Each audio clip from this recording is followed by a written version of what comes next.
Welcome back to the SPL Week 6, and we're looking at Europe. Finch here. I've got Graham Hinduman Hadfield with me here as well. It's going to be Dignitas going up against Obey, and it's just this easy, Graham. Dignitas win, and they're in. And if they don't, they're not. Just that easy. That's how simple this comes down to, really. How the season's gone so far, how everything's broken down is one team's beaten another in the top three, who's beaten another, and the only thing that separated it so far was Obey beating Energy. It's kind of poetic, isn't it? How it's all coming down to this. Yeah, it could come down to it. Obey's just not had the greatest season, but they did find that win against Energy, and it's made an impact. Let's go ahead and take a look at all the matches that we've had so far where Rival was able to find their 2-1 up against Obey. As long as they got it done, didn't matter that it was 3 games.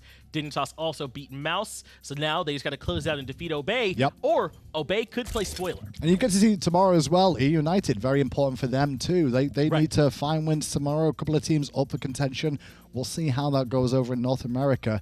But this matchup specifically, I'm excited to see how Obey do here. Obey came in Game 1 against Rival there with some unconventional stuff that we've not seen from them before, and it worked. Game 2, not so much, Finch, and that's where it kind of started to trickle down. And Game 3, absolute blowout. And I'm interested to see if we see the same thing from Dignitas that we saw from Rival, where they banned so many of the picks away from Xaliea in particular in the solo lane, like the Hell, the Chung-Ah, and the Aphrodite were all stripped away. Do Dignitas make that same adjustment and try and limit Obey in that same way? I don't necessarily think they need to do that too much. It'll depend how well their compositions are formed, because they play things like Circuit in the jungle, and against anti-heal, you know, it's pretty good. Anti-heal is a great thing on Circuit to have available for them. QvoFred loves that god. I'm with you. They first picked the Circuit and the Sobek, but they banned the Aphrodite. At least that was what we saw in one of the games from Rival last set. So maybe they feel like it's not enough anti-heal against someone as potent a healer as, like, we can see from the Chung-Ahs, the Aphrodites. But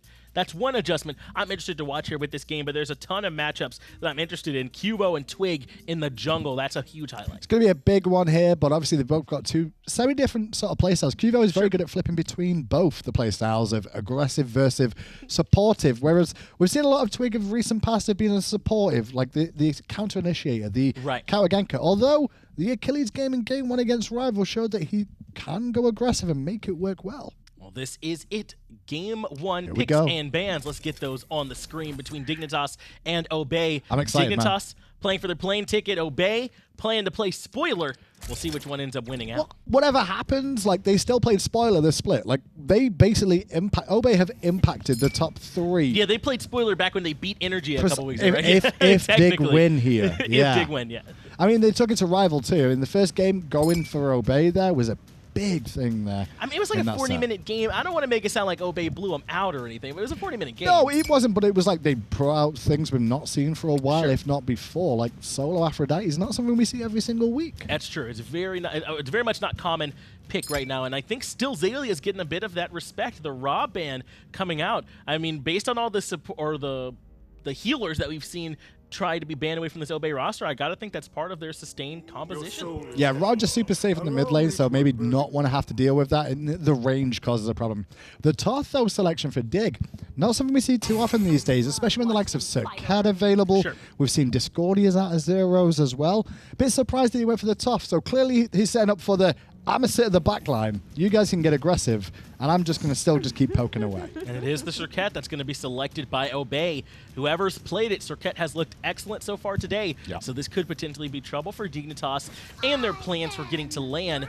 The counter, though, Ratatosker going to be selected for Dig. Not really a counter, but a very good setup artist for the Toth in the mid lane, because you land that ultimate right down on top of the target, they do get knocked up, which is plenty of time for Toth to hit a big old ultimate and take him away.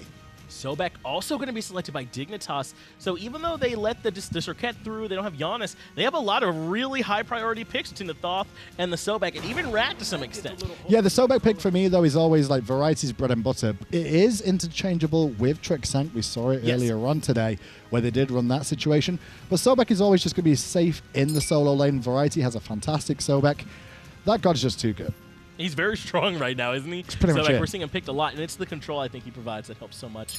And he could kind of flex either one. Most supports can play Sobek pretty well, so I mean, I would not be surprised if we see Sobek go in either one of those roles, as Cullen is going to be the next selection for Obey. Yeah, Kakullan for Xaliea, no real surprises there. Xaliea likes Kakullan. He'll rotate things in like the Aphrodite. But Kakullan's been one of his staples, and he's all around just solid. I don't know, man. What? Obey's been weird today. Oh, I don't feel safe I thought I saying, said something then. No, I don't feel safe saying for sure that Kakullan's going to Xaliea. I mean, we've seen him play it. Raffer's played it before, too. I mean, they're just playing weird today, so I mean, I don't know. It might be, as they actually ban away some hunters, trying to limit what Arkkyl can do. They take the Anhur and the Hachiman off the board and select Rom for themselves. I think the Sobek pick is going to be such a big impact in this game, though. Just the disruption against Serket, trying to dive into the back line and trying to find that one target. One quick tail whip, and it's all kind of come for naught to an extent, and it puts a bit of pressure on there. The ult pick, definitely interesting. I'm excited to see Arkkyl on it, though, because Arkyl's looked amazing this season, and rightly so. He's had a great split for himself. Ardio gets to be 9th selected for Dignitas. Very strong pick to be able to take down there at the bottom of the draft. You talked about how disruptive Sobek can be. So can Ardio with the stun, the cripple, and the root. It's a ton. The only real question for Dignitas is where do they end up putting the Artio and the Sobek? With the Afro being the last lock-in, that's spelling Kakullan in the jungle, which means Aphrodite solo, which means I'd like to see Sobek in that lane. Actually, no, I don't know. Sobek or Artio, both useful against this Aphrodite, I guess, to an extent. I think either one of them could certainly have a strong matchup up against it. Graham, Dignitas Obey, what you got? Feeling Dig, man. I mean, Obey have had a good season. Had steps up towards the end of the season, but Dig have looked fantastic, and that composition on paper, I feel like it's going to outbeat Obey. Obey have to play the long game here. They have to play around the ultimates of Dignitas every single time and resustain up through the Aphrodite. We'll see how it works. Let's see if Obey can earn the Afro ban yet again here in this set. We'll get it over to Toli and Tom for the cast. Thanks a lot, boys. Dignitas fighting for their land hopes here. Obey, just playing spoiler. Aphrodite again, likely in the hands of Xaliea. Solo lane extraordinaire. Talk to me a little bit about this Xaliea pick in the solo. It's all about how he synergizes with iRaffer, because last time it was a different style of builds, right? iRaffer was playing Xingqian at the time. He was going for a selfish MP5 build on iRaffer's side, so Xaliea was the one to build Heartward Amulet to start things off and trying to be more late game focused with the self synergy. Well, let's see if it's enough for them to take the victory. And that's the question I'll ask you. Will Dignitas win? If they do, they'll go to LAN. Or will the other side take the victory? If they do, nothing really happens. But Dignitas trying to get to LAN here, very important. Xaliea will be playing on that Aphrodite, and perhaps more importantly, Ataraxia on the ROM. Interesting. iRaffer, yet again, another warrior support here. Gonna go for an aggressive start as Xaliea, or rather, a different start. It's a better way of putting it. Here, Warrior's Blessing probably will rush that Heartward Amulet yet again. Magical defense against the Guardian, getting the MP5 to have enough mana to keep sustaining yourself with the doves. You think it's more important to go the Amulet before boots or not? I mean, you could get away with it, right? If you can go Warlock Staff to start things off just to get a bigger health pool, then you can almost go anything before boots. As long as you have a teleport, which Xaliea does, you're getting it every 200 seconds. You're looking at about every 6 waves. So about 3.5 minutes or so, you'll be back in the laning phase, no problem. So we'll see if that's the course of action for Xaliea. The course of action from you guys, a little over 2/3 think Dig are going to be able to take this one. Obey Alliance have looked fantastic up until this point. So especially if you watch the last set, it didn't go in Obey's favor. But Obey really brought out the big guns game 1 and game 2. Also looked kind of nice, but game 3 gets locked out 24-0. So we'll see if Obey can bounce back here versus Team Dig. You know, every game is different here, Tom, but I honestly think that Dignitas are on a whole other level than a lot of other European teams. I think they have like some weird mental block against Energy, where that's why they keep losing to them. But against every other team, they've been looking so solid, and that's why they are sitting pretty with a 7-2 record. Yeah, man, I'm with you. This Dignitas squad has just looked so damn strong, and they always have. Last year, still looked good. So as they come into Season 5, they really want to be able to make sure they can land all of the lands since they missed the important one last time around. Just losing. I think after losing to Rival, 0-3, dropped to group play, everything went downhill from there. Righty and QvoFred, though, able to secure. Oh, no, that was stolen. Yep, CaptainTwig, his invade is fruitful, and he won't die for it because Xalia's going to show up and doesn't have the heal just yet or the attachment, but certainly will be able to just thwart the opposition. So the thing was, I saw Qvo hit level 2, so I guess that's why they got the little blue one, giving him that level 2 marker, and that's what kind of threw me off there. Interesting play by Twig as well. Very few characters can do that. He used his jump to get into that situation, and you're sitting there going, oh, you used your escape. Oh, no. But then he times the zigzag perfectly. It's both the confirm and the escape. That was really smooth. Now, the thing is, if you zigzag directly inside the blue buff, you're obviously going to deal more damage, but if you get it low enough, then you can just time it where you don't have to apply all 3 zigs to get the zag kill. Right. You just need a little bit of that one. Just a little bit. Just a little bit. Zyrhoes here on the Thoth. Love this selection. Zyrhoes has been quieter, and he has been in the past. I think last year there were multiple times, maybe even the entire year, that I personally called Zyrhoes the best player in the world.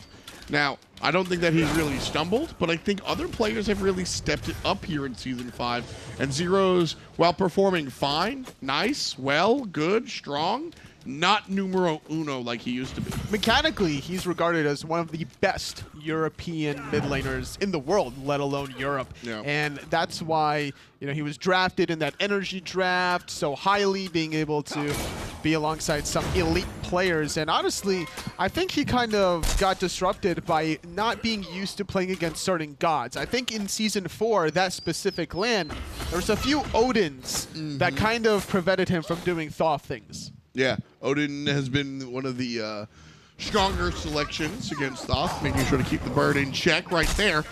Trixtank going to look for the pluck, but it gets beads out by Ataraxia. Nice reaction time from the UK Hunter. The root onto Trixtank, even the push there, really bullying out the Sobek while the pluck is on cooldown. That's basically your timing window to look for the place. QvoFred on the right side, looking for Xaliea, and he'll find it! First blood goes the way of Team Dignitas. CaptainTwig, half HP and mana, will walk away. Nothing really anybody could do there to protect the Aphrodite. Just low HP, bad scenario, down she goes. They got the blue buff, but at what cost? Xalia's life before hitting level 5 gives him time to back to base, pick up that tier 2 version of the Heartward Amulet, but not able to really get it when he wants to. Like, he doesn't want to back then, right? He wants to back when he has the fully stacked one, getting the pure MP5, getting the more magical protection, and even more health on top of that. Also grabbing the boots there. I think the movement speed, it's funny because tier 1 boots are really regarded as a poor investment because it's just the movement speed.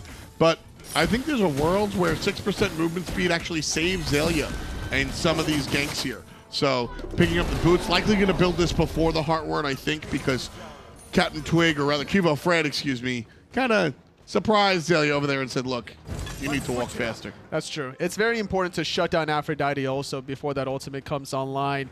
You're looking at a lot of these squishy mages that are so prime during the mid lane, but you put them in the side lanes and then all of a sudden they become so vulnerable, and that's because they're just isolated. The rest of most of the, you know, traffic is in the mid lane, right? Yeah. There's so many jungle camps and whatnot. So that's why Thoth works in mid lane, doesn't really work in the opposite side lanes as often.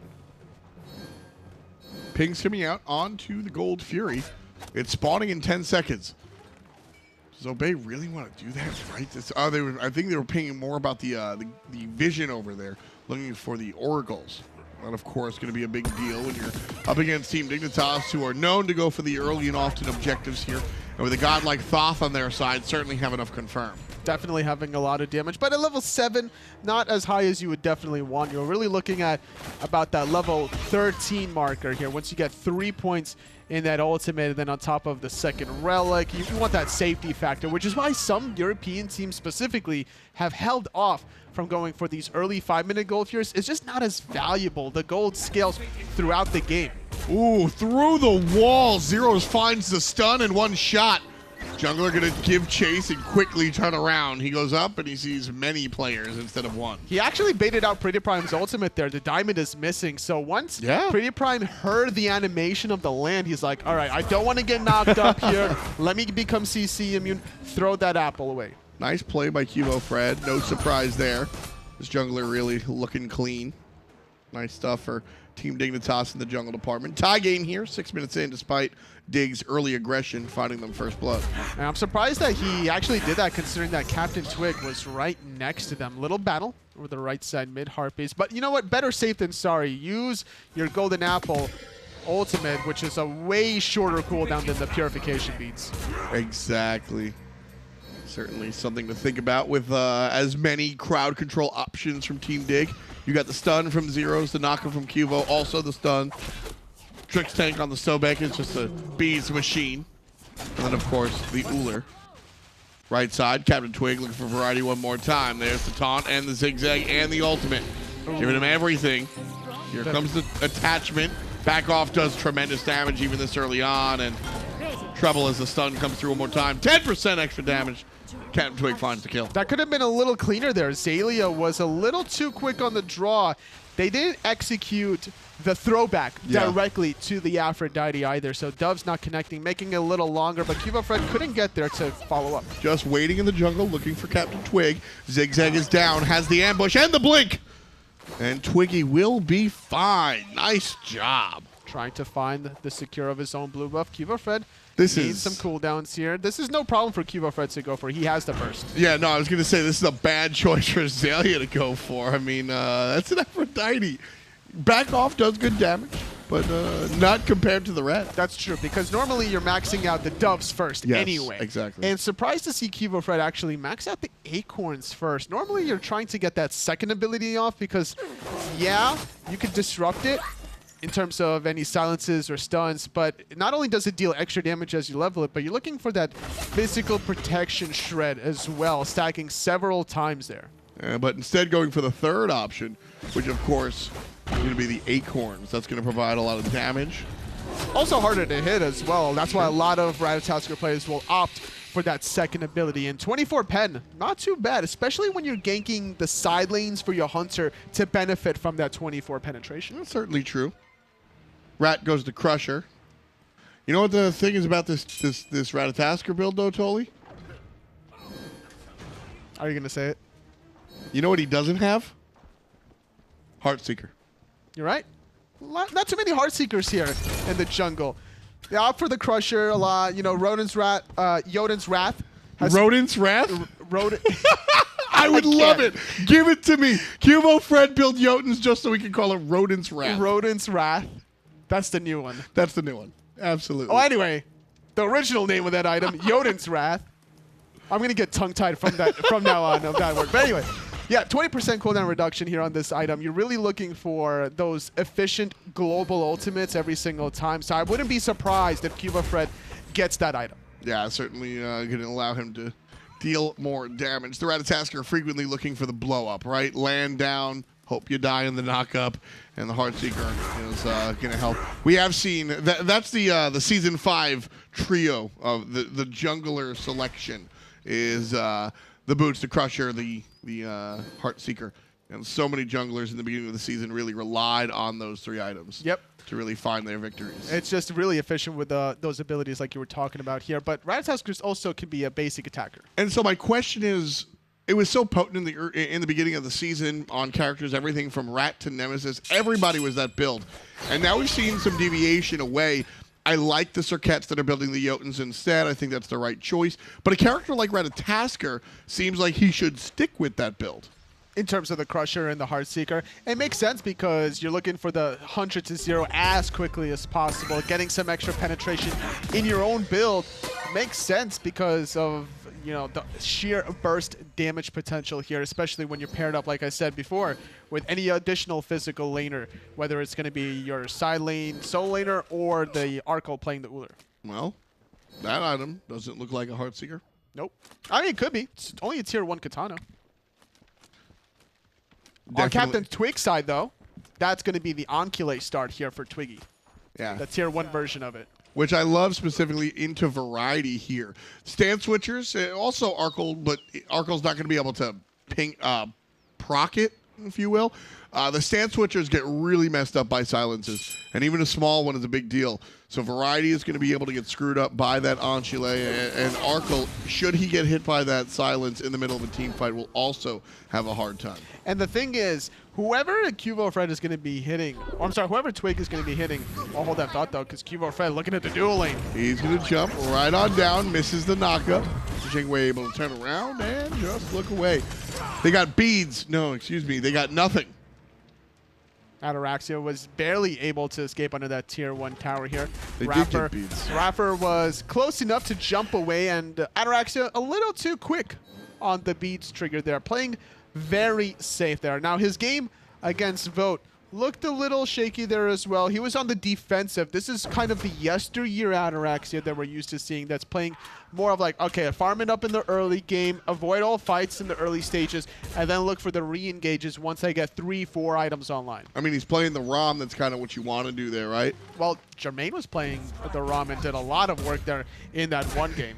Jermaine, a very different player than Ataraxia, even acknowledging the fact that Raxia has gotten a little more aggressive over the years.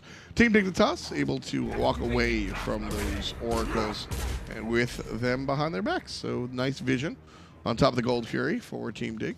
Few players about to hit that level 12 marker. Both solo laners not making their backs quite yet. Same goes with the mid laners. Very important for them to pick up those Aegises in the mid lane before the next engagement. You need to counteract the mage damage, you think? There's going to be a lot of burst damage from CaptainTwig, the junglers, right? Like QvoFred on the Rat, going for a heavy burst. CaptainTwig as well, going for the Crusher instead of the Jotun's Wrath, making sure that he's going to find that last breath damage so that he can try to spread it across the board. 12.5 in here, just a little bit above. A very slow-paced game do we have. Team Dignitas fighting for their land contention. Dignitas, this is a must-win set if they want to be able to come to America and fight against some of the other teams from around the world. Obey Alliance, on the other hand, are just fighting for the pride. And normally, that's something that people can walk away from. But this Obey Alliance team, trust me, they want to win this one. That's true. It's a learning experience for them. Arkkyl, though, forced to use the beads and jumping away there. Nice little blink engage from CaptainTwig. Didn't invest into the ultimate, though. No, not this time, which is a good thing. Able to keep that on deck, waiting for the next engagement. All 10 ultimates available, should there be an engagement anytime soon. Trixtank trying to lurk in the enemy jungle as the mid lane wave gets cleared out by Zyrhoes here. Team Dignitas looking to find the quick victory. This is the point in the game where teams can start sneaking Gold Fury if there's not enough vision. Level 13th off is really online. The damage is respectable. You got the second relic here. You got double blink engagements from Variety and QvoFred, and it's not very common to see a blink RDO. Yeah. But boy, is that scary. Why so? Just blink and apply the cripple, or blink, apply the bear stun, and then all of a sudden you're getting literally mauled in the face. Yeah? Normally you see bears coming from a distance. They don't just blink around corners on you, but you know, anything goes in the battleground of the gods. Well, certainly something to keep in mind here. Successful blue buff goes the way of RDO, so the Bear Mom will have that available to her. Tie game here. No differences in any relevant category. So everything neck and neck. Everybody even in the same level zone has their direct opposition. Slight lead for Ataraxia versus Arkkyl, but it's less than half a level. There you go. You see the Uller hitting Bad Luck 13 as well. So really these teams just jockeying for position, trying to find a moment separated by less than 100 gold. That's ludicrous. That's true. These two teams are so close neck and neck in this first game of the best of 3 set, where they're kind of like dancing with each other. One's leading one way and others leading the other. Dignitas, I thought they were about to pull the Gold Fury, not going to elect for it here. And they're so familiar with each other's play styles, so not going to want to stretch too far out of their realm of comfort.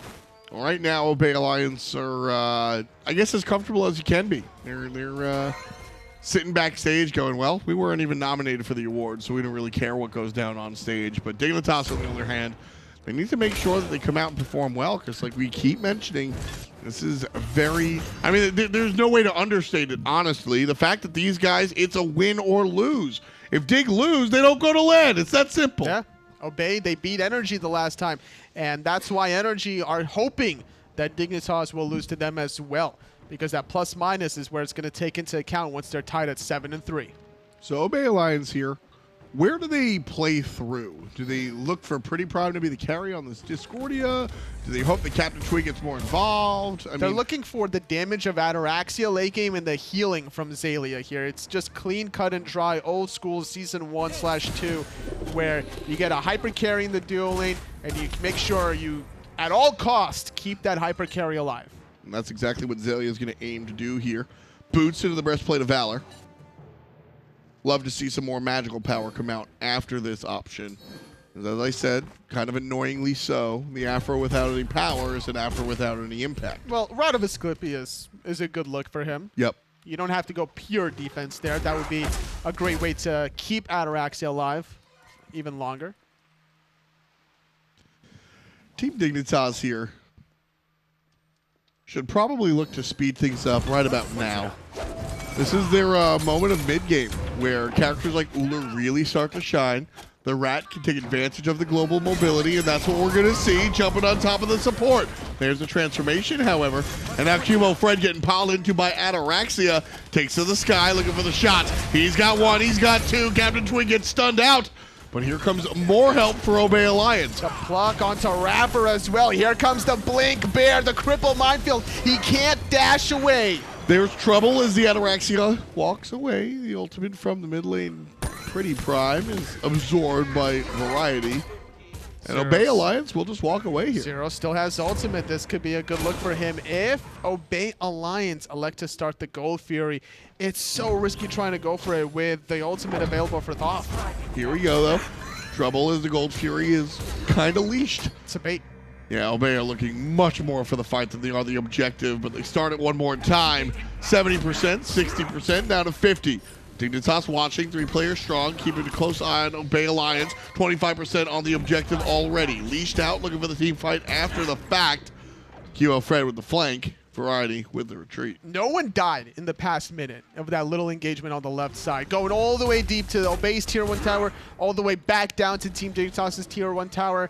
Now extending the team fight over to the Gold Fury. This reminds me of a wrestling match that has no holds barred. Yet they're fighting in the ring, they're fighting by the broadcasters, they're taking it backstage, and it's still neck and neck. I mean, it's Obey Alliance and Team Dignitas. Yeah, I see some wrestlers there. Gold Fury started one more time, 50% on the objective so far. Obey Alliance coming through, looking for Variety. He's going to control him with by way of PrettyPriMe. Variety in trouble, but here comes QvoFred from the top end. Not going to find it is the Thoth guy. There's the kill. Variety taken out by CaptainTwig. Rom shots are good, and from a distance comes the Thoth. Obey Alliance show up, and they're able to take one out, but still unable to look for the Gold Fury. Final Judgment has been used. This could be the go for Obey Alliance to secure that. Unfortunate for Variety that he was so deep there. He had plenty of time to really dash away. He was rooted by PrettyPriMe. He's like, nah, I'm going to eat this root. I'm going to eat these doves and die. People really underestimate the damage the doves do, even with just the speed boots, or excuse me, the CDR boots. Gold Fury below half. Arkkyl is here.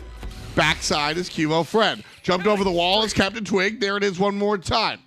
Obey Alliance sit QvoFred out for 44 seconds. Variety, the respawn. He has teleport. He also has the blink. So once he gets a little bit closer to this objective, this could be another fight. Oh, there's a zone. iRaffer going to knock a couple players up. Very low is the Gold Fury. Obey Alliance have control of it, and they're going to confirm it. Zyrhoes just a hair too early. It was perfect reset. There was nobody from Team Dignitas in the circle, so the damage from Final Judgment was actually immune, and then they went back in the circle to secure it. So it was actually perfectly on time from Zyrhoes, just more perfectly executed by Obey Alliance. And Tully, 200 IQ. Moments like that are the moments that people write long-form articles about in traditional sports. Seemingly very small thing. But after watching Obey Alliance struggle throughout the spring split, the biggest point of struggle for Obey Alliance was? It was all about chemistry. And watching them as a team make that reset, That's something that you don't get by accident. That's a practice team 6 weeks in, working through their problems. As an Obey fan at home, you're sitting there going, I don't know if iRaffer really works with this team in week number 1 and 2.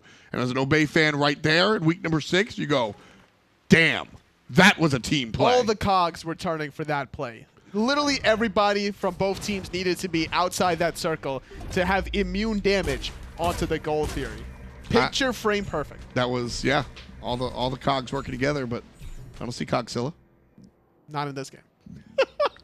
No fun Anatolia here. Not in this game. No, so it's not here. I mean, this is Dignitas. Hey, I'm rooting for my black and yellow squad here. Right? I want to see them win.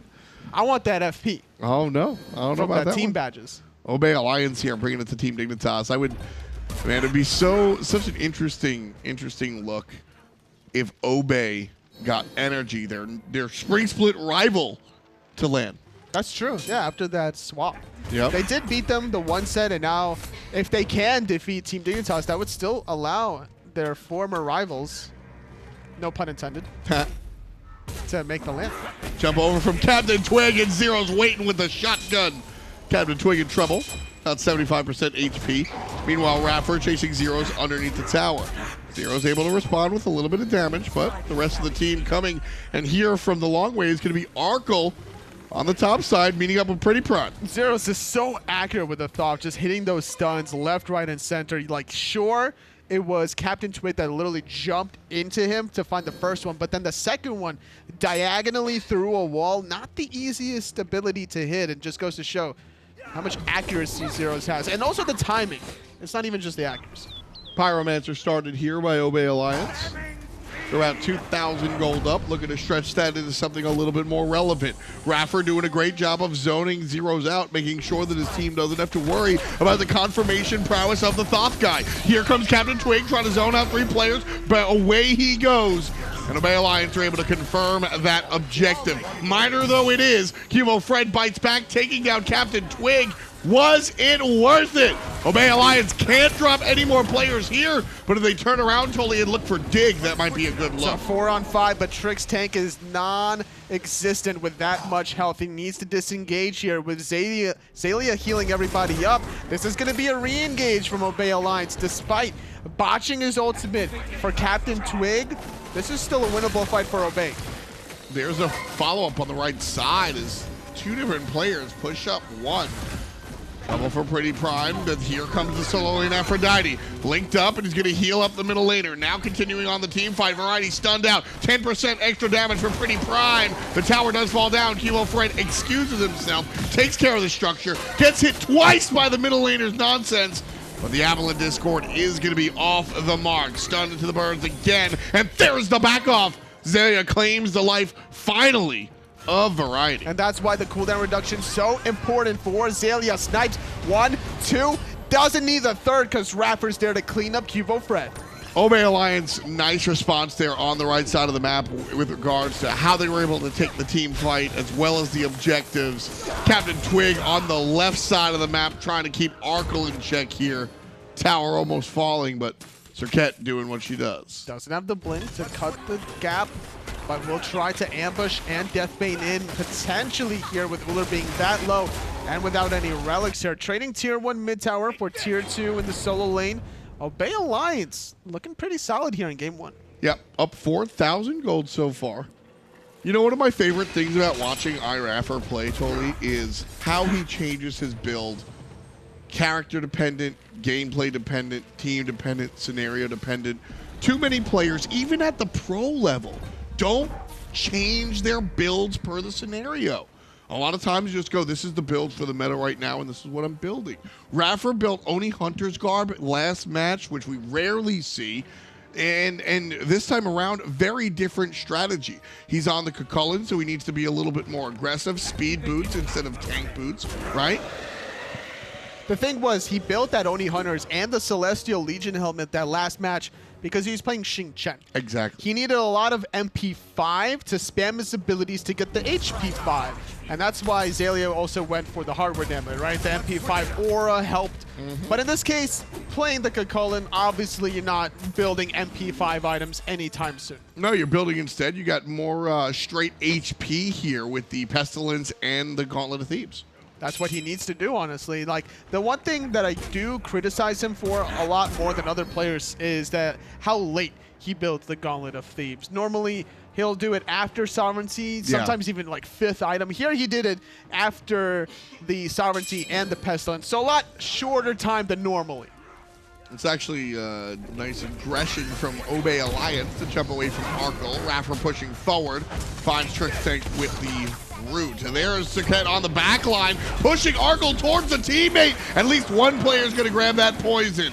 Xaliea gets the kill on Arkkyl. Meanwhile, the rat jumping back. Tier 1 tower is toasted. And Obey Alliance heading into the jungle. Fire Giant is on their minds, Anatoly. I'm not sure if they can do this cleanly, but I would love to see them start it and fight. Yeah, with the final judgment still available for Zyrhoes, it's up to CaptainTwig to look for the zoning here. Taking a lot more damage than he probably wants, though. The rest of the team is going to zone. Variety knows that everybody is still on the Fire Giant. Here it goes. Obey Alliance are able to confirm it in the middle of a team fight. There's a big shot coming out from Zyrhoes. Not big enough, though. Ultimate or nah. Variety down to the hand of CaptainTwig. Lucky number 7 for Obey Alliance. They've got the kill. They've got the Fire Giant, Totally. Dignitas cannot be happy. They definitely can't, because the way Xalia's playing is almost next level here. Shell timed perfectly against that final judgment, and more importantly also keeping CaptainTwig alive there. It's very important for someone to zone. In that case, it wasn't iRaffer, because somebody needed to tank the Fire Giant, and that's iRaffer's job in that scenario. Well, here, yeah. I mean, we're watching, again, the composition very different. iRaffer was the one zoning. He was the one zoning the entire team at the beginning. So, I mean, he's got to find, that's the downside to having this Aphrodite solo lane. It's a nice hybrid build, and I like this build better than pure tank Aphrodite, but the hybrid build is going to leave a little bit to be desired on both ends of the coin, and she doesn't really have the options to really burst that down, right? It's interesting that after going for this hybrid build, he's now going for the Soul Reaver, trying to get that 10% health off of somebody that's going to be really tanky. Normally, if you're a solo lane mage, you want to build utility style. Two things come to mind here. Number one is Void Stone to help PrettyPriMe deal extra damage and still be a little bit tankier. And then number two is to get Gem of Isolation to maybe slow people chasing you down. Here's my key with the Soul Reaver is that it's got 130 power. This is one of the most damaging items around, and I say damaging, and I'm going to check myself. It's one of the highest power items, and Aphrodite with no power can't heal. You need maximum power to be able to heal here. And you're only going 2 items that lend themselves to be powerful. You've got, of course, the CDR boots, which, sure, that's kind of half and half. It's more CDR than it is power. So here you get the Rod of Asclepius, which gives you about 90 power, but amplifies your heal just by way of the passive, and then 130 power on the Soul Reaver.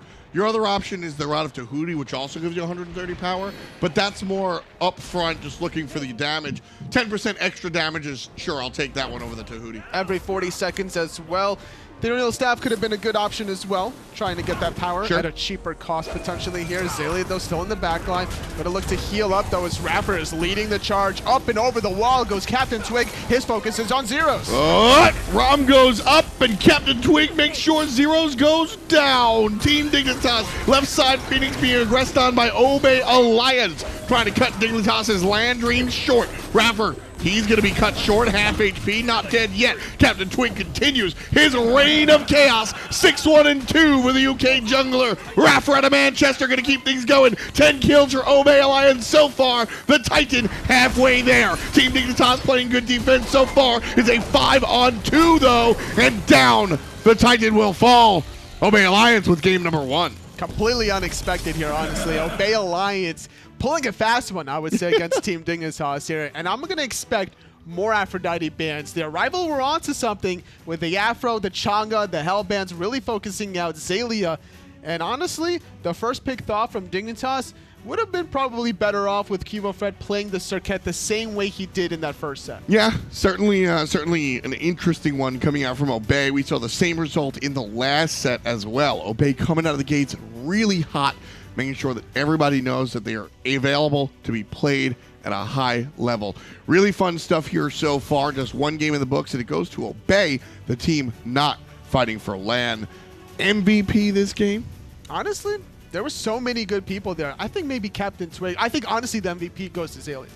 Like, Aphrodite, their late game really enables the rest of the team. Wonderful stuff all across the board. Break it down, Finch and Hindu. Thanks, F. Thanks, Anatoly. That's going to be game one. Obey upset Dignitas there a bit, Finch and Graham here. And Graham, I mean, what was it that really helped Obey finally be able to get over that hump? Because it was close for most of that game. Honestly, just good play. That's all it really was. So in the early game, CaptainTwig got most of the kills in that game. Definitely a potential for the MVP in that one. Yeah. Alongside what Tolly was saying in the later stages, the Aphrodite came into play, caused a lot of problems for Dignitas to deal with. CaptainTwig did look really strong for them in the jungle, so certainly wouldn't be surprised if he were to end up as the MVP for them. But Xaliea, again, in fact, we're going to get those stats up on the screen now so we can tell. 13,000 healing compared to 2,000. Yep. Gotta believe Xaliea, a huge part of that gap. Sure, and healing always gets his own demographic against damage as well, so that comes into play because it takes away some of the damage that Dignitas would have done. Yep. But you can always tell whether it was part of the team fight or after the team fight. Very good set for Obey, at least game one here, and I'm proud of them as well because of how game one went against Rival 2. They're showing that they are still a top dog in Europe. They're not going to make it the LAN, granted, but they're showing that the mistakes of the early season is almost past them now. They can still hang with the big boys.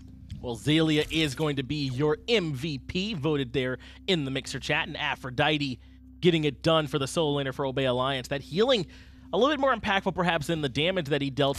He built very defensively up until that Soul Reaver at the end. Yeah, and this was a nice little play of this game as well. Just be able to get the pressure going. Obviously, like Aphrodite gets extra movement speed. They were a little bit overextended here. You were upset here. I was. I don't know if a little bit's the right word. I mean, they're pressuring the tier 1 tower there. That's Variety, yeah. I believe, in Qvo. And they push up beyond the tier 1 tower before they even take it, looking for initially that first pick, and they end up dying there. And personally, to me, that was the turning point in the game. I mean, you heard Tom talking about how great Obey played. I mean, that's one thing. I think that Dignitas overstepped there, and Obey never gave it back up afterwards. There's only another 5 or so minutes. They gave up 2 kills, and Obey took it. You're right, and that was one of the things that happened in that game, that Obey just had the opportunity presented to them, but they didn't make a mistake with it. That's the important thing. They did keep it. Game 2, I want to see the same sort of thing, but they're going to have to be careful about picks and bans because you can't fall into that little area of like, hey, we can pick Afro. You've got to pick to the composition. Sometimes Aphrodite isn't always going to work against every comp.